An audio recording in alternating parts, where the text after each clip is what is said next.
Welcome to Fear and Greed Sunday feature. I'm Michael Thompson.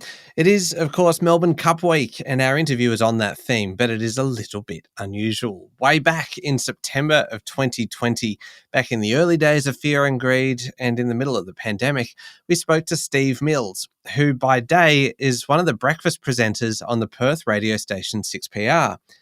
But he's also an old-fashioned bookie, the kind you see at country races, which is what this conversation is all about.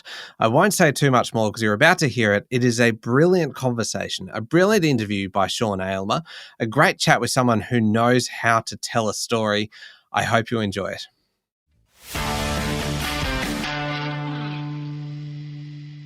Listeners in Perth would certainly know my guest. He's one half of the very successful breakfast show on radio station 6PR. But what's not so well known about Steve Mills, universally known as Millsy really, is that he's among the last of a dying breed. He moonlights as a bookie, a bookmaker, travelling to race meets in Western Australia to take some bets, meet some punters, and hopefully have a better day than they do. With the rise of corporate bookmakers, there are fewer individual bookies at the tracks. So I thought it'd be interesting to speak to Steve about the business of being an old-fashioned bookie. Steve Mills, welcome to Fear and Greed. Thank you, Sean. Nice to be here. How long have you been a bookie for? Oh, probably just approaching 6 years now. I remember the very first night, but it seems like only yesterday. Now, you're a very busy person, working very long hours already. Why did you become a bookie? I've been at the track since I was 9, if I'm honest. I used to go with my father, and we used to take the bookies on, and the idea was to try and clean the bookie out. So I always found that he took my money, and I thought, he's driving out in a pretty good car and we were leaving in a ute. So I thought there must be a reason. I don't think it's like that anymore, but that's the reason why. And every time I do it, I think of my dad, because I would have loved to have him to be involved. But at the time, we obviously didn't have the money. So we're having a crack now, and I kind of have him in the back of my mind when I do it. That's great. So what does it involve? Does it mean reading the form guide for days on end and then driving around somewhere to turn up at a meet for thoroughbreds or trotters or greyhounds? Tell me a little more about it. Yeah, I think when I first started, I would have said, yeah, that's pretty well it. Whereas now you kind of get a bit more comfortable and you kind of know how to do it. I mean, the days of being able to lay a traditional book on track is pretty well gone. And what I mean by that is that you could lay every horse. And what I mean lay is that someone will back every horse in the race and you balance the book, and no matter whoever wins, you're going to win. And in the old days, the bookies, well, if you knew what you were doing and you knew percentages, you would win. Those days are gone. The punters are far more intelligent these days with information that you could only dream of having when I was a kid, very well informed. And so normally it's very difficult to lay the entire field. So it's kind of you against them, your opinion against their opinion, hoping that you're right more than wrong. And do you have to know more about the horse that's running? You must need to know something about every horse. Well, you need to have an opinion. I mean, the problem is some of the places I go to, Sean, I'm sure we'll just talk about that, are places that a lot of other horses would probably never even heard of, let alone people. So whatever happens at those tracks can be a form reversal, Sean, on occasion. So you have to have your ear to the... Close to the ground, I dare say. Right, in order to be able to work out what's going on. You can normally tell where there's an avalanche of money and you get knocked off your stand literally where you put the wrong price up. You certainly learn very quickly. I remember many years ago going to Listowel races in Ireland, and in the last race, the horse that was running was owned by the local policeman, the publican, and the priest. And absolutely everyone was on it. Everyone knew it was going to win well before it raced. Including the jockeys.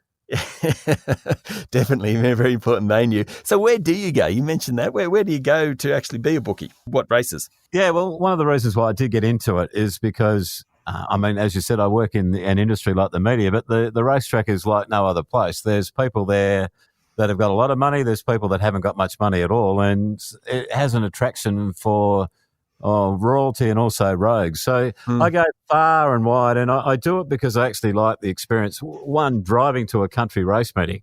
I mean, I drive as far as about, I think the furthest I go on my beat is about 1,200 kilometres there. Wow. And then 1,200 kilometres back for a race meeting that will last for 3 hours. Why, you might ask? Well, the characters you meet, the storylines that you actually get can be pretty useful in my work on the radio as well, but I just love it. I just love the lure of the track. You either got it in your nostrils or you haven't, Sean. And when you walk on there and you smell that manure, you smell you smell the hot dogs. You the CWA, cooking in the background. You've got the atmosphere of people getting dressed up because that's the only event that they're going to go to where they can get dressed up in an isolated town. That makes it so exciting, and they're excited, which makes you excited. So you turn up and you unload. I presume you have a computer now that you don't use crayons anymore, I'd imagine. You use electronic boards. They're gone, yeah. As far as the ease of the computer, that certainly makes a difference. But it does mean that you have to have access to power, and that's not always that reliable. So when you travel, I tend to travel with quite a bit of equipment, including backup batteries and whatever. And you think when you have a child that you carry a lot of stuff like prams and all that kind of stuff. But when you become a bookie, you go back to that existence. You carry everything you can imagine because you don't want to travel 1,000 kilometres and your ticket machine doesn't work. So you carry a spare one of those and you carry a spare one of these. And, will it be raining? I might need a tarpaulin because, it's not like the luxurious Ramwick or Flemington or Ascot here where you're undercover. No, you're out in the middle of the open. You're in the element. So you've got to carry, stuff to make sure you don't get electrocuted. So it's quite an effort to actually get set up, and then obviously at the end of the day, pack up, and then it's a long drive home if you lose, Sean. Oh, I bet. How do you set the odds? Is it all about your own knowledge, or is it part of what everyone else is saying, and you're looking around the ring, or maybe you're looking on your phone nowadays and working out what odds are being offered? Well, it's funny you say that because when you say look around the ring, I look at the other bookmaker that might be there if I'm lucky. For example, I'm going today to a race meeting and I'll be the only one there. So, you are armed with a bit of information, and bookmaking is based on percentages. And I'm not talking out of school to say that what I want you to do is to take under the odds because that gives the odds in my favour. Yeah. The bottom line is that you've got to bet to more than 100%, otherwise you'll go broke. So, to give you an example, if a horse is at the old even money, which is at $2 in the decimal, that's got a 50% chance of winning the race. Yep. And if a horse, for example, is at 5-1, it's got, say, a 20% chance of winning the race or whatever. So you add them all up, the percentages, and they should come to, in those remote country areas, from anywhere from 120 to 140%. If you go to some really isolated racetracks, I'm talking up the top end, you can see bookmakers betting to a lot bigger percentages than that, which means if they back every horse, for every dollar they hold, they should make that percentage in excess of 100%. Yeah, okay. I get the maths of that. So it's thoroughbreds only that you do? I started doing the trots, and I found that working in breakfast radio, I was actually getting up early, like 2:00, and then doing a shift and then jumping in a car and driving and then coming back. I found that I was kind of pushing the envelope at both ends. And thoroughbred racing is, I love the trots, but I also love the dogs, which I have a license for as well. But, I tend to kind of involve myself with the races because I think I understand that better than the trots. You have to understand that if you can find the leader at the trots, you can pretty well find the winner most times. The same with the dogs. Yeah, fair enough. Now, look, I was doing some research before I spoke to you and came across a story about a horse called Finbar Alley. Oh, What's my that goodness. mean to you? Tell me about that one. That gives me chills. It was one of my first nights at Gloucester Park, funnily enough, filming at the trots. And I was involved being on the radio. They said, can you also drive in a celebrity trot race? And I'd never driven a trotter in my life. But I said, yeah, I can do that. And I had my partner and a couple of my staff said, you can manage the stand. Anyway, I went and I did this race and had a bit of fun, and then I got back on the stand and I looked at the book and thought, I've got to lay number 9. It's the second favourite and I don't think it can win. Anyway, Blake walks up and he said, I can't remember the bet, Sean, but it's say he won 500 at $4. I said, that'll do. I'll take that. That'll be great. But what I didn't realise that number 9 was actually a horse that was at 25-1, and I've taken 500 at 25. Oh, wow. And I'm looking at the book. So just cut a long story short, I had a liability of $25,000 eventually that I had to pay out if this horse won. So I went into panic mode and tried to lay off as much as I could. And watched the horse, and it moved up down the back straight. I'll never forget the caller. He said, and here comes Finbar. Oh. And there goes Bookie. Right out the gate. But thankfully it fell in a hole and didn't win. But a lesson learned that you need to be on your toes and you can't drive trots while you're actually bookmaking. How do you handle the stress of it? Because I don't know if it can make them break you, but you can certainly be losing thousands of dollars in an afternoon quite easily. I love days like where you're busy. Like Melbourne Cup Day is they made Christmas for kids. They made Melbourne Cup Day for bookies because, you get all the punters there and it's just terrific. And they'll back every horse.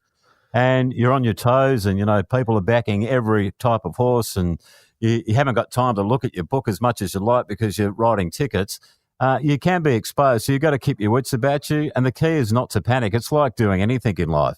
If you panic, it's not really going to help the cause. You've got to try and regroup and say, okay, what's the best way I can handle this? And sometimes it's also a matter of believing in a great faith and praying very strongly that the horse doesn't win.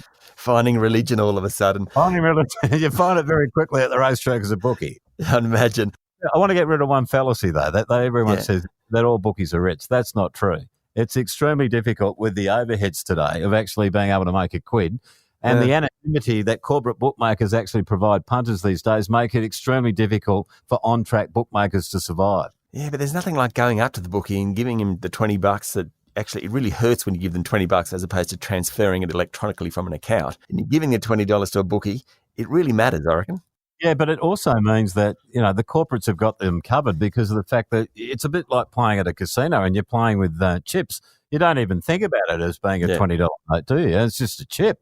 And the same with corporate bookies. You're not even dealing with cash. You're just dealing with the click of a button. And, I often think that those that have survived the game, they've been able to transfer some of their ability to bet off course. And that's what a lot of the bookies are doing in the major metropolitan tracks. Can they survive in the long term? Geez, I tell you what, I just see them declining year in, year out. And, who will be the last bookie standing is a question that some people ask. And I suppose the loser in the long run is punters because the lesser competition, the lesser the odds. And the punters will lose out.